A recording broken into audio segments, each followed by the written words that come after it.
چی فکر میکنی؟ فکر کنم حق با توست. ای که او را ای قسم میپالم بیماناست، تو را هم از پشت خود میدوانم. مهم نیست. حداقل دیگه دا فکرت نمیگرده. دا طفولیت هم تو بودی.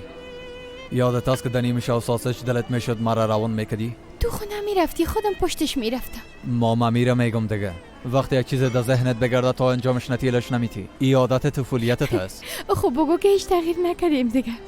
به نظرم ای بهترین کار است. اما شکایت میکنی؟ چه وقت؟ همیال شکایت داشتی. یعنی توی را شکایت میگی؟ اگه قرار بود قرار که بزنی خیر چرا کتم میرفتی؟ چرا که